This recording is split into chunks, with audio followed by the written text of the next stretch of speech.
Hello and welcome to data analysis point. आज से मैंने अपने जो चैनल है उसका नाम चेंज कर दिया है। अब चैनल को अगर आपको सर्च करना है तो डाटा एनालिसिस पॉइंट बाय विवेक चौहान करके आप सर्च कर सकते हैं। तो आज की इस वीडियो में हम एक कंपनी है पेंट मैन्युफैक्चरर, उसका बिजनेस को एनालाइज करेंगे। उसका प्रॉफिट एंड लॉस है, उसके प्रॉफिट एंड लॉस का ट्रेंड क्या बोलता है।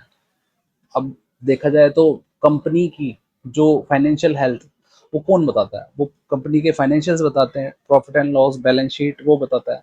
ठीक है, तो उसका प्रॉफिट एंड लॉस क्या कह रहा है उसको हम देखेंगे, एनालाइज करेंगे। ठीक है, बिजनेस एनालिस्ट का काम क्या होता है? कंपनी की जो फाइनेंशियल हेल्थ उसको मॉनिटर करना और उसके उसके फाइनेंशियल्स देख के उसके आउटकम आउटकम क्या है, फाइनेंशियल्स के क्या बोल रही है फाइनेंशियल स्टेटमेंट, उसको एक रिपोर्टिंग करना उसकी। ठीक है ना, मैनेजमेंट तक पहुंचाना। तो ये सामने स्क्रीन पे आपको जो दिखाई दे रहा है इसको थोड़ा सा मैं जूम कर लेता हूँ। ये एक प्रॉफिट एंड लॉस अकाउंट है। अब प्रॉफिट एंड लॉस अकाउंट बनता कैसे है? अब जो अकाउंटिंग फील्ड से नहीं है उनके लिए मैं बेसिक बता देता हूँ। प्रॉफिट एंड लॉस अकाउंट जो डाटा हमारा सिस्टम से निकलता है, ठीक है, सिस्टम में सबसे पहले तो हम मंथली जो अकाउंट्स है उसको फाइनलाइज करते हैं। सारे बिल एंटर करना, जितने भी एक्सपेंसेस होते हैं, जितने भी इनकम होती है उसकी सारी एंट्री करना। देन प्रोविजंस बुक करना। सपोज कोई कंपनी की मंथली क्लोजिंग कर रहे हैं और कुछ बिल्स आ रहे हैं हमारे पास। ठीक है, 30 तारीख मंथ है, मतलब मंथ क्लोजिंग के टाइम पे 31 है, उसमें कुछ बिल्स आ गए हैं हमारे, उसकी तो हमने एंट्री कर दी, बट कुछ बिल्स हैं जो अभी तक नहीं आए हैं पर वो खर्चा उस मंथ के रिलेटेड है। अप्रैल का महीना है, अप्रैल के महीने से रिलेटेड जो खर्चा है वो खर्चा हो चुका है पर बिल अभी तक नहीं है। सपोज इलेक्ट्रिसिटी बिल है, 30th तक का बिल हमारा, वो मई में 5 6 7 8 तक आएगा। तो उसका प्रोविजन इलेक्ट्रिसिटी का बुक कर लिया हमने, खर्चा बुक कर लिया पूरा। जितने भी खर्चे इस टाइप के हैं उनको प्रोविजन बेसिस पे देते हैं। हमने कोई सर्विस ले ली है, उसका बिल अभी तक नहीं आया, तो पर्टिकुलर उस डिपार्टमेंट से बात करके हम वो खर्चे का प्रोविजन ले सकते हैं। ठीक है, वो प्रोविजंस बुक करने के बाद हमारी बुक्स अपडेट हो जाती है। जितनी भी प्रोविजंस है उसको, वो खर्चे की सारी हमने ले ली, तो एक्चुअल खर्चा जिस महीने का है उसी महीने में बुक हो जाएगा। उसके बेसिस पे फिर हम डाटा एक्सपोर्ट कर लेते हैं एक्सेल में। ठीक है, फिर मंथ वाइज ये स्टेटमेंट बनेगी हमारी पीएनएल की। अब देखो, जैसे यहाँ पर सेल्स रेवेन्यू है और ये एक्सपेंसेस है, रॉ मटेरियल है। सपोज हमने रॉ मटेरियल खरीदा और हमारे पास मटेरियल आ गया और 40,000 रुपए का है, 50,000 रुपए का दिखा रहा है इसमें, और 50,000 के बिल हमारे पास 10 बिल आए और 10 में से सिर्फ 7 की एंट्री हुई। तो अप्रैल में 3 जो बिल बचे उसको एंट्री तो करनी पड़ेगी। अगर अप्रैल क्लोज हो गया तो वो जो बाकी बिल हैं वो हमें मई में एंट्री करनी पड़ेगी। और उन सपोज उन बिल की जो 3 बिल है उनकी वैल्यूज 15,000 रुपए है। तो यहाँ 50,000 से सिर्फ 35,000 रुपये एक्सपेंस रह जाएगा डायरेक्ट रॉ मटेरियल का, और जो 15,000 रुपये आगे शिफ्ट हो जाएंगे इस वाले महीने में। ठीक है, तो यहाँ पर तो एक्सपेंस बढ़ जाएगा 60,000, जैसे 51,000 है तो 15,000 और इसमें जोड़ लो तो 66,000 हो जाएगा। यहाँ पर एक्सपेंस रह जाएगा 35,000।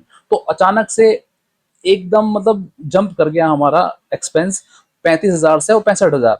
और जबकि एक्सपेंस में जो हमारा इनकम है उसमें रेवेन्यू में कोई फर्क नहीं पड़ा। ठीक है, तो एक अनइवन हो जाएगा ना, तो जो हमारी फाइनेंशियल स्टेटमेंट वो बिगड़ जाएगी। ठीक है, तो इसी वजह से क्लोजर जो होता है वो सबसे इंपॉर्टेंट है। सारी खर्चे इनकम सब बुक करनी है, प्रोविजंस बुक करना है। अब मंथली बेसिस पे क्लोजिंग करके, और ये मैंने स्टेटमेंट बना दी, पूरे साल की कंसोलिडेटेड स्टेटमेंट बना दी, वर्टिकल इसमें फॉर्मेट में। तो अब हम इसका ट्रेंड एनालिसिस करेंगे। पहले तो देख लेते हैं क्या ये इनकम होगी हमारी। उसके बाद एक्सपेंसेस में कौन कौन से एक्सपेंस है, उनके रॉ मटेरियल है, पैकिंग मटेरियल है। अब जैसे क्या होता है पेंट मैन्युफैक्चरिंग कंपनी में क्या क्या खर्चा हो सकता है। एक तो केमिकल आते हैं, ठीक है, पेंट के केमिकल हुए। उसके बाद पैकिंग मटेरियल आएगा, वो डब्बा जिसमें पैक होता है।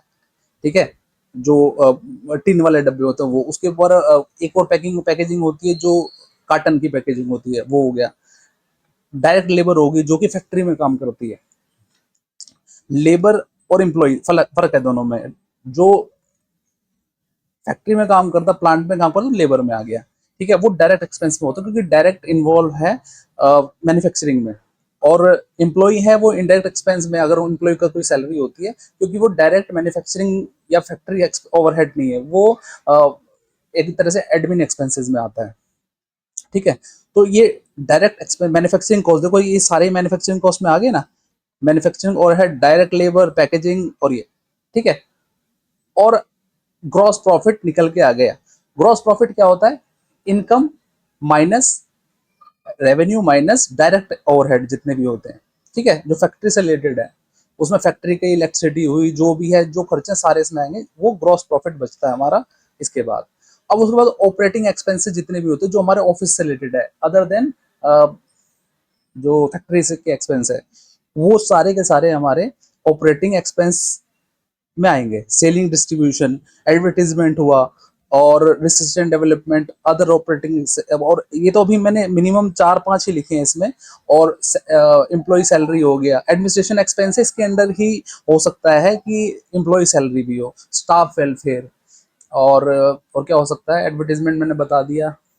देन फेस्टिवल एक्सपेंस है, एनुअल एनुअल एक्सपेंस, एनुअल अगर कोई फंक्शन होता है उसका खर्चा है, वो सारी बहुत सारी चीजें हैं जो, और बाकी सब हमारा ऑफिस से रिलेटेड जो खर्चा होता है वो सब इसमें आएगा। ठीक है, उसके बाद जब gross profit minus operating expenses, वो आता है EBIT, earning before interest and tax, EBIT आ गया। इंटरेस्ट एक्सपेंसेस को माइनस कर देंगे तो पीबीटी आ गया। ठीक है, इंटरेस्ट एक्सपेंस के बाद फिर उसके बाद पीबीटी मतलब प्रॉफिट बिफोर टैक्स, और देन टैक्स एक्सपेंस, टैक्स कितना परसेंट लगा, अभी तो मैंने 30% लिखा हुआ है, जो भी स्लैब होता है तो उस पर, क्योंकि इस पर सरचार्ज भी लगता है, तो उस पर मैंने मान के चला 30% का टैक्स है। ठीक है, तो 29,000, नहीं 19,800 पे 30% टैक्स हो गया 5,940, तो अप्रैल का टैक्स बना हमारा 13,860। तो हमने टैक्स का भी प्रोविजन कर दिया यहाँ पर मंथली बेसिस, वैसे तो ईयरली बेसिस पे करते हैं फाइनल टैक्स करके, पर यहाँ प्रोविजन मैंने मंथली बेसिस पे ही कर दिया इसका कितना टैक्स बनता है। अदरवाइज ऐसा होगा ना, अप्रैल में मान लो 59,000 5900 टैक्स बन रहा है, लेकिन मई में लॉस हो गया हमारा, तो अगर ईयर वाइज देखा जाएगा तो वो तो नेट पे नेट ऑफ करके आएगा ना जितना भी होगा। यहाँ पर 5,900 का प्रॉफिट है, टैक्स आ रहा है, अगले में हो सकता है वो लॉस आ जाए, तो लास्ट में मार्च में जितना भी प्रॉफिट होगा, नेट प्रॉफिट, उस पर टैक्स लगेगा। पर अभी मैंने फिलहाल बना दिया है टैक्स मंथली बेसिस पे बना दिया है, प्रोविजनल बेसिस पे। ठीक है, अब हमें बनाना है ट्रेंड एनालिसिस कि हमारी स्टेटमेंट क्या बोल रही है, ट्रेंड क्या है। हमने कहा ट्रेंड एनालिसिस रिपोर्ट 2023-24। अब इसमें क्या क्या चीज लेंगे हम, थोड़ा सा बड़ा कर लेता हूं मैं। ये जो मेन हेड्स हैं उसको ले लेता हूं मैं, ग्रुप, ये मैंने 1 2 3 जिसको लिखा हुआ है ना, इसको फिल्टर करके और यहां पर लेके आ जाएंगे।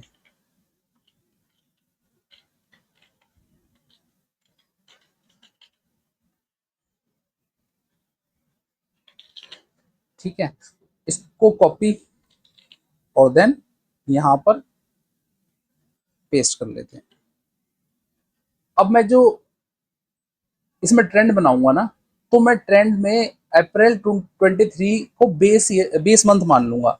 इसके बेस पे मैं ट्रेंड बनाऊंगा कि अगर अप्रैल में 100 रुपए का मेरा रेवेन्यू था, ठीक है, 100 रुपए का रेवेन्यू या फिर इनकम जो भी था, 100 रुपए मैंने बेस मान लिया, तो आगे ट्रेंड क्या बोल रहा है, इसके बेस पे कितना इंक्रीज हुआ कितना डिक्रीज हुआ, इसकी परसेंट इस पर डिपेंड करेगा वो। ठीक है, बेस मंथ मैंने अप्रैल को मान लिया है। तो अब मई का ट्रेंड क्या कहता है, सेल्स रेवेन्यू का, तो उसको कैसे निकालेंगे, मई मंथ की सेल, एक मिनट, स्टार्ट करेंगे हम ब्रैकेट, उसके बाद मई मंथ की सेल माइनस अप्रैल की sale, bracket close, divided bye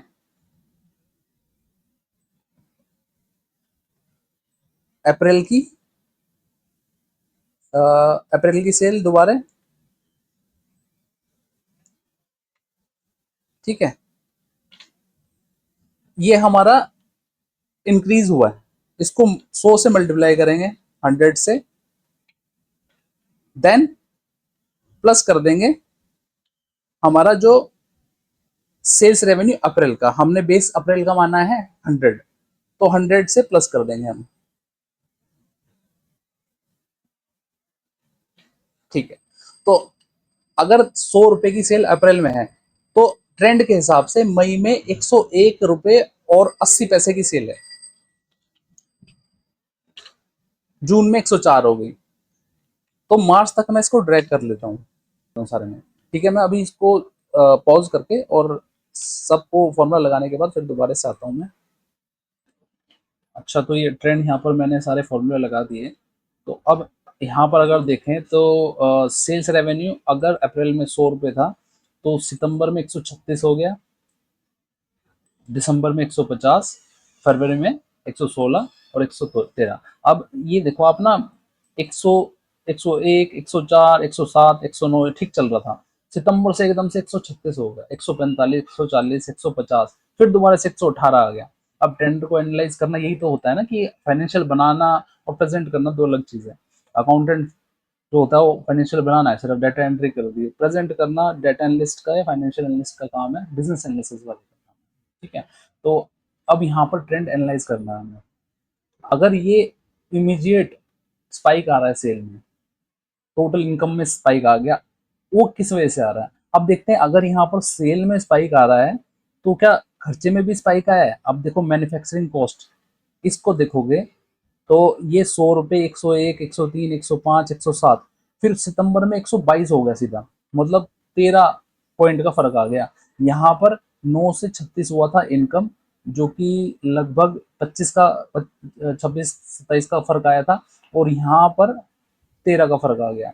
तो ये भी इमीडिएट स्पाइक है, तो कोई ना कोई रीजन है कि इनकम बढ़ी है तो स्टाफ कोई मैन्युफैक्चरिंग कॉस्ट भी बढ़ी है, ठीक है। अगर इनकम बढ़ती और मैन्युफैक्चरिंग कॉस्ट नहीं बढ़ती तो कोई इशू होता, हो सकता है डाटा में कुछ गड़बड़ हो गई है, कोई क्लैरिकल मिस्टेक हो गई है कि भाई कहीं टाइप करना 100 वो 110 115 टाइप कर दिया, तो वो गलती हो सकती है। बट यहाँ पर अगर ये कोरिलेट कर रहे हैं हम कि रेवेन्यू बढ़ा है तो खर्चा भी बढ़ा है, इसका मतलब हमने मैन्युफैक्चरिंग करी, आगे सेल हुई है, तो कोरिलेट हो रहा है, ठीक है।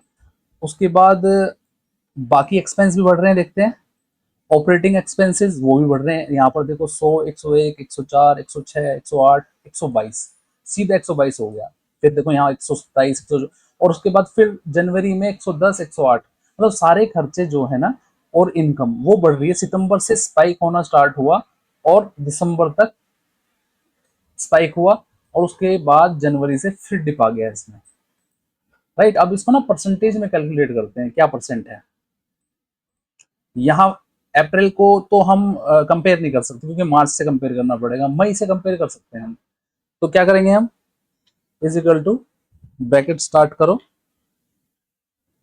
देन मई की सेल, मई का डाटा माइनस अप्रैल का data, bracket close, divided by अप्रैल का डाटा, ठीक है। क्या है, is equal to, bracket start करो, करंट मंथ की सेल या जो भी करंट मंथ का डाटा माइनस प्रीवियस मंथ का data divided by previous month का डाटा, ब्रैकेट क्लोज करने के बाद, ठीक है।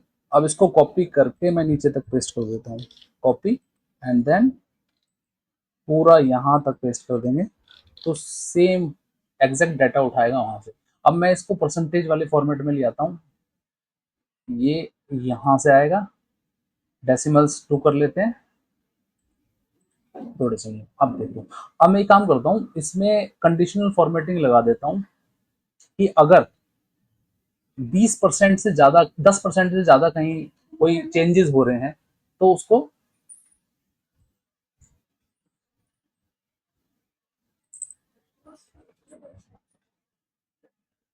हाईलाइट कर लेता हूँ, ग्रेटर देन 10%, ठीक है। आप देखो ये सारा हाईलाइट हो गया, देन उसके बाद मैं एक और चीज हाईलाइट कर लेता हूँ, conditional formatting, highlight, less than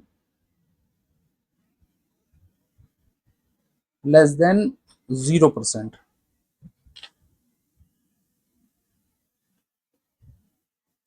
ठीक है, अब देखो यहां पर क्या हुआ है, सितंबर में एकदम से स्पाइक किया है 24%, 14%, 45%, 12%। फिर उसके बाद अक्टूबर में थोड़ा और बढ़ा, इससे 11% और बढ़ गया है। नवंबर में डिप आना स्टार्ट हुआ है, दिसंबर में फिर बढ़ा है। अब देखो इसका रीजन क्या है। पेंट मैन्युफैक्चरिंग कंपनी होती है जो पेंट सेल करती है, वो नवंबर में दिवाली का सीजन पड़ता है। ठीक है, तो इनकी परचेजेज ना सितंबर में स्टार्ट हो जाती है, इनकी मैन्युफैक्चरिंग और परचेजेज, मतलब सेल। यहाँ पर इन्होंने ये दबा के मतलब मैन्युफैक्चरिंग करते हैं और सेल करते हैं। जो भी डीलर्स होते हैं इनके, वो सितंबर से खरीदना स्टार्ट कर देते हैं। अब नवंबर में, अक्टूबर अक्टूबर के एंड में या नवंबर में दिवाली है, अब ऐसा तो है नहीं कि दिवाली आज है तो वो एक हफ्ता पहले मटेरियल मंगाएंगे, वो पहले ही 1 डेढ़ महीने पहले ही वो ऑर्डर कर देते हैं और दे देते हैं। तो मैन्युफैक्चरिंग भी स्टार्ट हो जाती है और सेल भी स्टार्ट हो जाती है। जो कंपनी है, जो मैन्युफैक्चरर है, वो सेल पहले से स्टार्ट कर देता है, डीलर जो है उसको खरीद लेता महीना 1.5 महीना पहले। तो सितंबर से स्टार्ट हो जाता है, सितंबर अक्टूबर में खूब सेल हुई, नवंबर में डिप आ गया, क्योंकि नवंबर में दिवाली का सीजन खत्म हो गया, दिवाली हो चुकी है, उसके बाद डीलर है वो खरीदना बंद कर देते हैं। फिर दिसंबर में फिर दोबारा सेल बढ़ी है, क्योंकि दिसंबर के एंड में, नवंबर में, इसमें शादियों का सीजन स्टार्ट हो गया दिसंबर में। तो वो दिसंबर वाली स्पाइक हो गया, वहां पर उसने परचेज कर लिया डीलर्स ने। फिर वो सीजन डाउन चला गया, सीजन डाउन होगा तो सेल इसके मुकाबले डाउन होती चलेगी। तो इसका मेन रीजन क्या है कि सीजनल सीजन है जो उसका इम्पैक्ट पड़ता है। अब देखो मैं इसका एक ग्राफ बनाता हूँ। मैं सेलेक्ट करता हूँ मंथ को, देन टोटल इनकम को सिलेक्ट करता हूं, और उसके बाद ऑपरेटिंग एक्सपेंस को। अब देखो एक्सपेंस को भी हम कोरिलेट करते हैं, इसमें कोरिलेट करेंगे क्या हमारा हिसाब किताब है। मैं चार्ट बनाता हूं, इंसर्ट, रिकमेंडेड में, हाँ ये वाला चार्ट ले लेते हैं, दिस वन। देखो मैं इसमें लेवल्स ऐड करता हूं, कितने परसेंट की ग्रोथ हो रही है। Insert level. अब देखो ये जो ये वाला कलर है और ब्लू कलर है, ब्लू कलर तो होगी हमारी टोटल इनकम, मतलब कि सेल है। और ये वाला कलर ब्राउन कलर है जो, ये हमारा एक्सपेंस है। अब सितंबर में जो एक्सपेंस बढ़ा हमारा 12% बढ़ा, पर रेवेन्यू जो है हमारा 24% बढ़ गया। ठीक है, अब ये मेनली जो एक्सपेंस बढ़ता है वो बढ़ता है वेरिएबल कॉस्ट के हिसाब से। डायरेक्ट कॉस्ट लगभग हमारी बराबर रहती है। मतलब अगर मान लो हमारा फैक्ट्री है, फैक्ट्री का रेंट है, रेंट तो उतना ही होगा। वहां मैन्युफैक्चरिंग हम कितनी भी करें, दुगनी कर दें, तिगनी कर दें, ठीक है, रेंट उतना ही रहेगा हमारा। ठीक है, और लेकिन जो इनकम है उसमें स्पाइक आएगा। एक्सपेंस ज्यादा इसलिए नहीं बढ़ते क्योंकि सिर्फ वेरिएबल एक्सपेंस है वो मेन बढ़ते हैं। फिक्स कॉस्ट जो है वो हमारी वही रहती है। सैलरी होगी, सैलरी ऐसा तो नहीं हम दुगनी सैलरी दे देंगे, हम क्या करेंगे ओवर टाइम देंगे थोड़ा उस पर, राइट। वेरिएबल कॉस्ट बढ़ती है, जैसे रॉ मटेरियल बढ़ गया हमारा। और जब सेल हमारी सेल का सीजन खत्म होता है तो उसमें क्या होगा, हमारी सेल बहुत डिप करेगी। अब ये देखो यहाँ पर हमारी सेल डिप करी है 21%, लेकिन जो हमारा एक्सपेंसेस है वो सिर्फ 14% डिप किया। अब देखो दोनों चीज क्या कोरिलेट हो रही है कि अगर सेल बढ़ रही है 24% तो हमारा इन जो एक्सपेंसेस है वो सिर्फ 12% बढ़ रहे हैं। अब जब सेल घट रही है हमारी 21% से, एक्सपेंस हमारे 14% ही घट रहे हैं सिर्फ, क्योंकि जो फिक्स्ड एक्सपेंस है वो दोनों टाइम पे सेम रहेंगे। जिसका मैंने एक एग्जांपल दे रहा हूँ फैक्ट्री रेंट का, वो यहाँ भी इतना ही रहेगा। सपोज आप 5 लाख रुपए रेंट दे रहे हो और स्पाइक ये सीजन आता है हमारा सेल का, तो फैक्ट्री का रेंट तो बढ़ेगा नहीं, वो तो उतना ही रहेगा।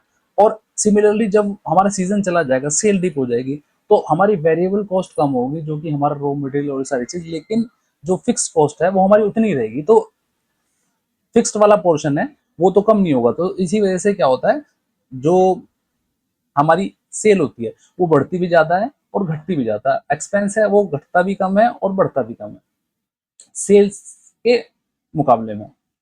ठीक है, अब क्या है, हम इसको एक बना लेते हैं रिपोर्ट। ये कॉपी किया, यहां पर पेस्ट किया, राइट क्लिक करके, और या फिर एक काम कर सकते हैं हम, इस पूरे टेबल को क्लिक सेलेक्ट करके कंट्रोल टी, इसकी टेबल बना लेते हैं।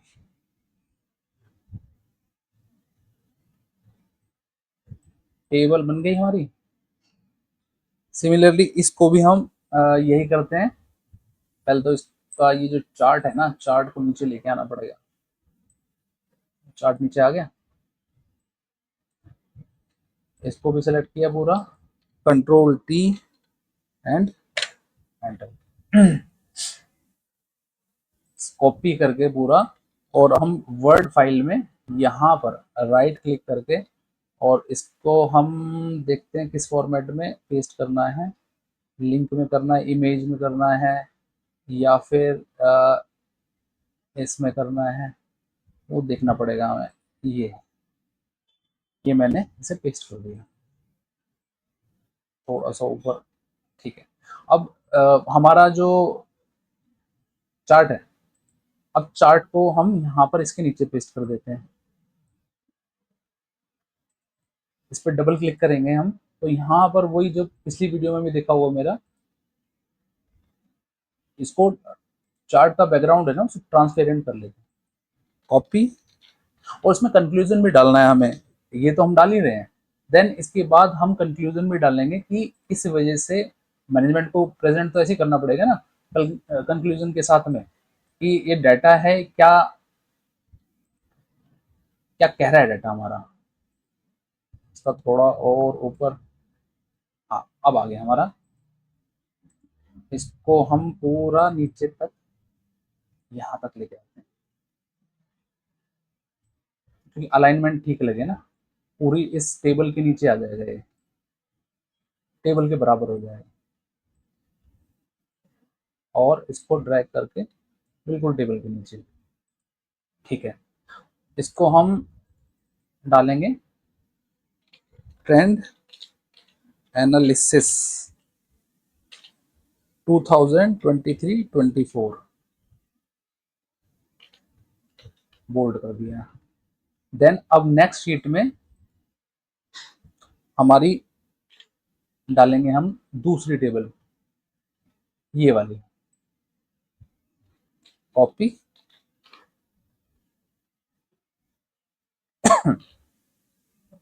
नीचे वाली टेबल मैंने ऊपर डाली है,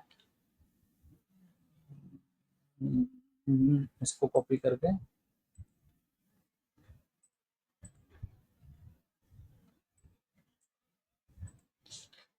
कॉपी, देन यहां पर पेस्ट, राइट। अब देखो नीचे एक्सप्लेनेशन क्या डली हुई है, sales revenue shows seasonal peak September to December 25 से 35%। ये 25 से 35% नहीं है, ये 25 से, हाँ 35, मतलब अगर मंथली बेसिस पे देखा जाए, मंथ टू मंथ इसको एनालाइज किया जाए, अगर मैं इसे यहाँ से अप्रैल से कंपेयर ना करूँ, तो 30 से 35%, 25 से 35 के बीच की स्पाइक है अच्छी खासी, ठीक है। हायर सेल्स वॉल्यूम, इसको थोड़ा बड़ा करूँ आपको अगर नहीं दिखाई दे रहा हो, अब होपफुली दिखाई दे रहा होगा ठीक ठाक आपको। उसके बाद raw material packing cost also rise, देखो मैंने बताया था ना कि रॉ मटेरियल उसका वो भी राइज हो रहा है, but less sharply due to scale efficiency, मतलब उसके मुकाबले कम शार्पली हो रही है, कम हो रही है।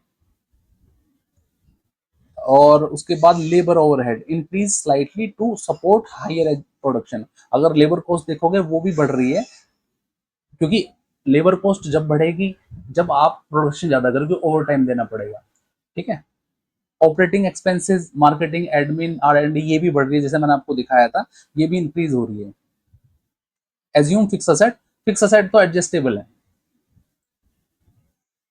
और ये हो गया। अब मैंने थोड़ा सा ना ये गड़बड़ कर दी है, इसको चार्ट को ना, ये वाली टेबल इस चार्ट के ऊपर डालनी थी मेरे को, और मैंने नीचे कर दी, कोई बात नहीं। मैंने आपको समझा तो दिया ही है, आपको भी समझ में आ ही गया होगा भी कैसे करना है ऐसे। तो इस हिसाब से रिपोर्ट दिखाई देगी। इसको कंट्रोल पी करके इसका प्रिंट प्रीव्यू देखें तो कैसा लगेगा वो देख लेते हैं।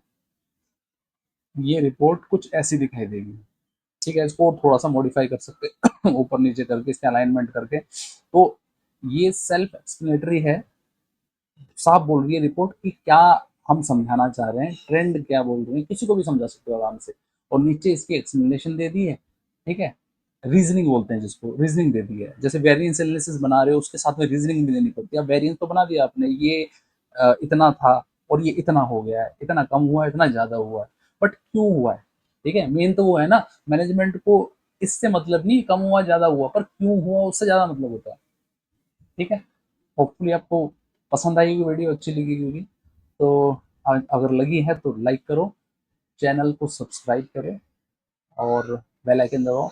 और अगर हाँ, कोई अगर मेरे से ऑनलाइन क्लासेस लेना चाहता है तो भी मैंने स्टार्ट किया है, और आगे मैं ऑफलाइन भी करूँगा। तो पूरा मतलब एक्सेल का जो बिल्कुल बेसिक होता है, फिर advance Excel, data analysis, business analysis से रिलेटेड सारी वीडियोस हैं, मतलब वो है क्लासेस हैं। और करिकुलम पूरा इस हिसाब से डिज़ाइन किया है। और लास्ट में इंटरव्यूज़ के क्वेश्चन कैसे होते हैं, कैसे आपको तैयारी करनी है उसके लिए, और किस पोर्टल पे कैसे आपको अपना रिज्यूमे डिज़ाइन करना है, रिज्यूम बिल्डिंग वाला भी, जिसमें फाइनेंस का बंदा है कोई, या फिर कोई स्टूडेंट या कोई प्रोफेशनल है, उसके लिए पूरा हेल्पफुल है वो करिकुलम जो रहेगा ना। और 15 क्लासेस रहेंगी उसमें, और हर क्लास में 10 पॉइंट्स में कवर करूँगा। और डिफरेंट इंडस्ट्रीज़ का जो डाटा है उसको उठाएंगे, उसके बेसिस पे रिपोर्ट बनाएंगे, और उसकी टेस्ट जो हमारा फाइल्स होंगी वो भी दूंगा उस पर। आपको प्रिपरेशन करनी पड़ेगी ताकि हैंड्स ऑन हो जाए। Okay, bye.